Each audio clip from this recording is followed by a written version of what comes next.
Hi friends, ఈరోజు నేను చాలామంది కామెంట్స్ పెట్టారనమాట. ఎందుకు స్టోరీ మధ్యలో ఆపేసావు, మళ్ళీ పెట్టావు, మళ్ళీ డిలీట్ చేసావు, ఆ స్టోరీ మళ్ళీ వేస్ట్ అయింది, మిడిల్లోనే ఆపేసావు నువ్వు, మాకు ఇంట్రెస్టింగ్గా ఉండేది అంటే.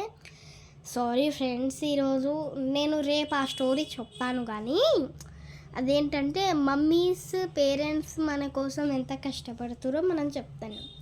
ఫస్ట్ మన మమ్మీది, ఆ తర్వాత డాడీది చెప్పుకుందాం. మన మమ్మీ 6 పాయింట్స్ ఉన్నాయి దానికి లెవెల్గా. ఫస్ట్ పాయింట్, మనం స్కూల్ ఫీజు ఆమె కట్టాలి. ఎగ్జాంపుల్, ఒక షాప్ ఉంది, ఒక బ్యూటీ పార్లర్ అనుకోండి. ఎగ్జాంపుల్, నా మమ్మీ ఒక బ్యూటీ పార్లర్ ఉంది, దాంట్లో స్కూల్ కష్టపడతారు కదా మన మమ్మీ. మేము ఎంత కష్టపడుతున్నామో మీకు చెప్పరు, కానీ మనసులో దాచిపెట్టుకుంటారు. కానీ నాకు వాళ్ళ కష్టాలు తెలుసు, అందుకే మీకు చెప్తున్నా.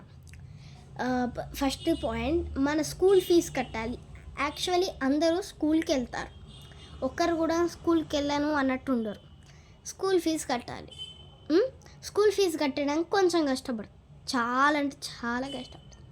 కొంచెం అనుకోకండి, నేనేదో ఉట్టి చెప్తున్నా మీకు ఎగ్జాంపుల్గా అర్థం కావాలని. మన స్కూల్ ఫీజు కోసం ఒళ్ళు నొప్పిలు పెట్టుకున్నా కానీ కష్టపడు. First point finished. సెకండ్ పాయింట్కి వస్తే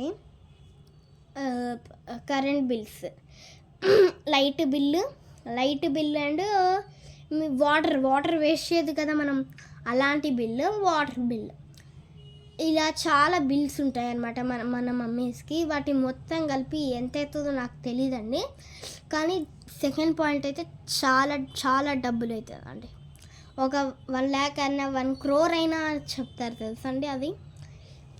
సెకండ్ పాయింట్ ఫినిష్. థర్డ్ పాయింట్కి వస్తే, మీరు ఏదైనా కొనుక్కోవాలి అని, ఎగ్జాంపుల్ మీకు పట్టీలు ఉంటుంది కదా మీ మమ్మీ, ఇలాంటివి పట్టీలు ఇంకా గాజులు, మీకు ఇంకా కమ్మలు, అవన్నీ నెక్లెస్, అవన్నీ కొనేసరికి ఇంకా డబ్బులు వేస్ట్ అవుతాయి.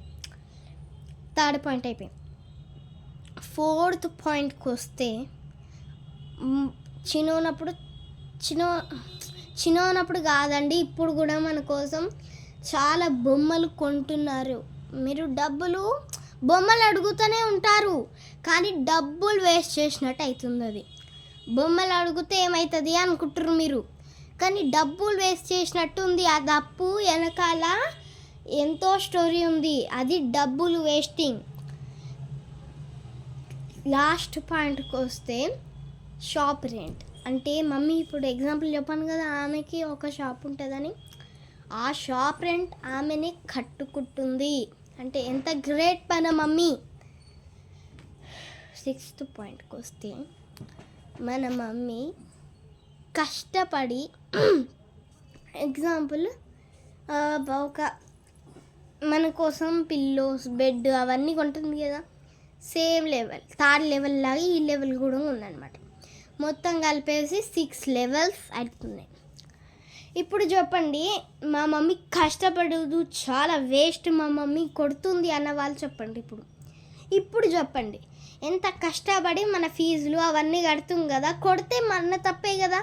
కొడుతుంది ఆమె తప్పు కాదు, మన తప్పు. ఎందుకంటే మనం అలా చేస్తే కొడుతుంది, మళ్ళీ రిపీట్ చేయరు, మళ్ళీ మాకు మంచి పేరు తెప్పిస్తారు అని వాళ్ళు కొడతారు. అందుకు కొట్టుడికి మీరు అలుగుతారు. అలుగడికి ఎంత ఉంటుంది. అదే కొందరు అయితే చాలా క్రయింగ్ ఫేస్ పెట్టుకుంటారు అనమాట. ఇట్లా కొంచెం తగిలేసరికి కుయ్యి నడుస్తారు. అసలు స్కూల్లో కూడా భయం ఏమీ ఉండకుండా ఈజీగా ఏడ్చేస్తారు తెలుసా. మా స్కూల్లో ఒక అబ్బాయి అయితే కుయ్యని ఏడ్చేస్తారు. అట్లా నాకు అలవాటు ఉండే, కానీ ఏడిస్తే బ్రెయిన్ లాస్ అవుతాం. బ్రేవ్గా ఉండాలి, ధైర్యంగా ఉండాలని నాకు ఇప్పుడు తెలుస్తుంది. కాబట్టి ఇప్పుడు అంత ఏడుపు తెప్పించుకోవట్లేను. మీరు కూడా మారితేనే ఓకే. ఇప్పుడు ఎప్పుడు చెప్పండి ఎవరైనా, మమ్మీ కొడుతుంది, కష్టపడదు, నేను చెప్పినా వినదు అని. మీ మమ్మీకి హెల్త్ బాగాలేదు, పోనీ మీ మమ్మీ కూడా, నా మమ్మీ కూడా అలానే చేసింది ఈరోజు మార్నింగ్. కానీ నేను చాలా మొత్తుకున్నా, అమ్మ నాకు జ్వరంగా ఉంది ప్లీజ్ అంటే, ఇంకా ఆమెకు జ్వరం ఉంటుంది, నాకు జ్వరం ఉన్నప్పుడు ఆమె స్కూల్కి పంపించలేదు. నేను రిక్వెస్ట్ చేసినా కాబట్టి ఇంకా ఆమె రిక్వెస్ట్ చేస్తే నేను ఒప్పుకొని స్కూల్కి పోయినా. మీరు కూడా అలా ఉండాలి, అసలు ఏడవద్దు, ఏం చేయొద్దు. అమ్మ మాట వింటే ఒక పెద్దగా నాకు మంచి ఇంటెలిజెంట్ అయిపోతారు. అందుకే చెప్తున్నాను. ఈ వీడియో నచ్చితే లైక్, షేర్, సబ్స్క్రైబ్, గంట కొట్టడం మర్చిపోకండి. బాయ్.